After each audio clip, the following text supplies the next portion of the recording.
2050년까지 탄소 발핵을 에너지 전환 시나리오란 도대체 무엇인가요? 에너지 전환 시나리오 Q&A! 네, 안녕하세요. 네, 오늘 에너지 전환 시나리오에 대해서 이야기를 같이 나눌 미어캣 활동가고요. 네, 임성희 활동가입니다. 반갑습니다.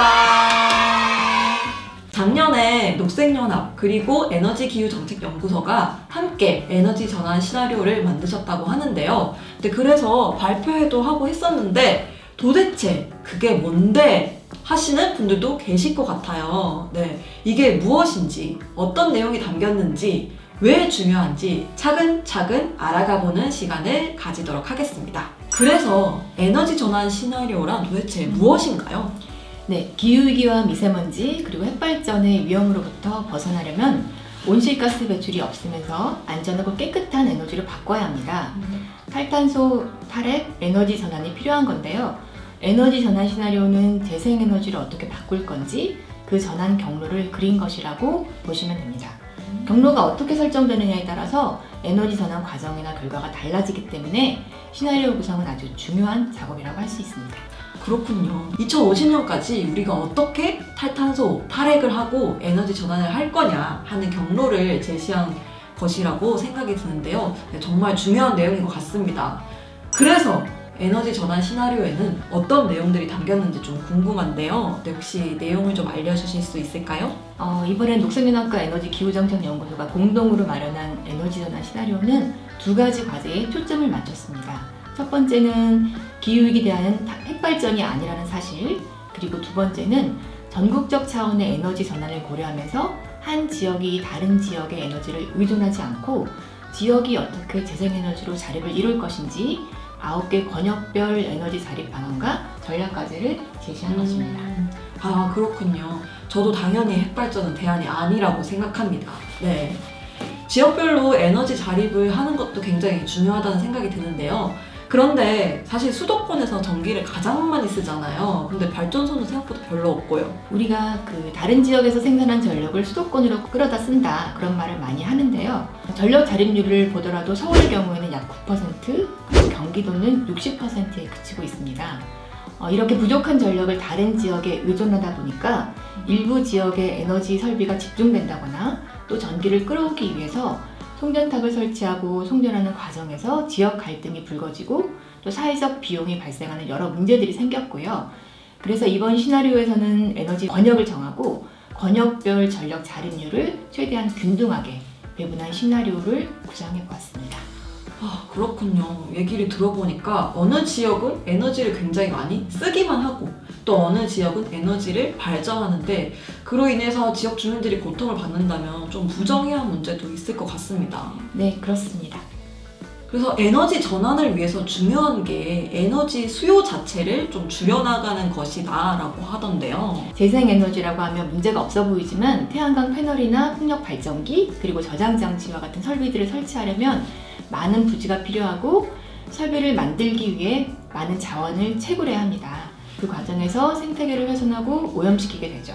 석탄이나 석유, LNG, 핵발전보다 탄소 배출은 적지만 재생에너지 설비를 계속 늘려나간다면 결국 생태계에도 부담이 많이 되겠죠. 네, 그렇죠. 아무래도 전 국토 자체를 재생에너지 설비로 다 뒤덮을 수는 없는 노릇이니까요.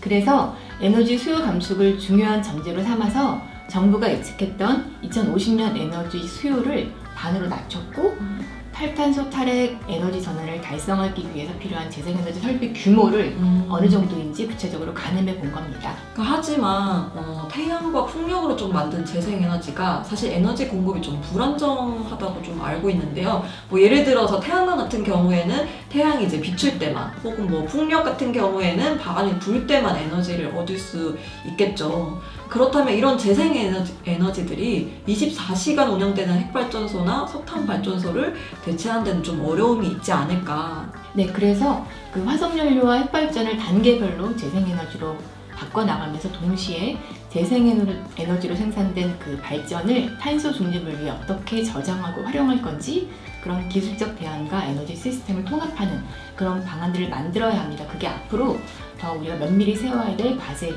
것은 확실합니다. 네.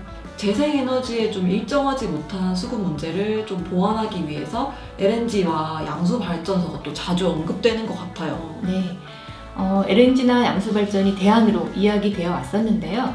그런데 LNG는 천연가스라고 해서 좀 깨끗한 느낌을 주기도 하지만 사실은 주성분이 메탄이에요. 주요 대표적인 온실가스 중 하나인 거죠. 하루빨리 퇴출되어야 할 에너지원입니다. 또 양수발전은 높은 산에 댐을 짓고 물을 끌어올린 다음에 그 하부댐으로 낙차시켜서 발전하는 방식이기 때문에 댐이 2개나 필요합니다. 넓은 면적이 수몰되면서 대규모 환경 파괴를 동반할 수밖에 없어요. 둘 다 가능하다면 지양해야 할 에너지원, 에너지 저장 방식입니다. 그러면 에너지 전환 시나리오에서 제시한 화석연료와 핵연료 중단은 언제인가요? 네, 우선 단계적으로 2030년까지 석탄 발전소 가동을 멈추고 내연차 생산과 판매를 중단합니다. 그리고 2035년까지 핵발전을 중단한 뒤에 2040년에는 발전용, 가정용 가스 사용을 하지 않고 내연차 운행도 중단하도록 합니다. 이 과정에서 재생에너지를 단계적으로 확대해가면서 석탄과 가스, 열 에너지 등을 전력화하는 거죠.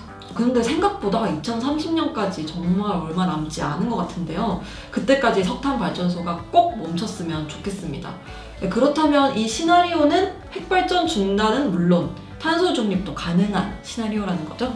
네, 저 표를 다시 한번 보시죠. 표에 언급된 D3 시나리오대로 2035년 모든 핵발전소를 중단하고 2040년 탈탄소화를 이룹니다. 그리고 이에 발맞춰서 단계별로 재생에너지를 전력화하면서 2050년 최종 에너지 수요를 50% 줄입니다. 그렇게 하면 탄소 중립을 이루는 거죠.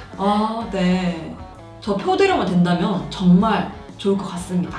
지금까지 에너지 전환 시나리오 Q&A에 답변해 주셔서 정말 감사합니다. 이 에너지 전환 시나리오처럼 꼭 지역별 에너지 자립, 재생에너지 확대, 탈탄소, 탈핵이 이루어지면 좋겠습니다. 네, 아래에 자료 링크 남겨놓을 테니까요. 네, 더 궁금하신 분들은 참고하시면 되겠습니다. 네, 그동안 봐주셔서 감사합니다. 감사합니다.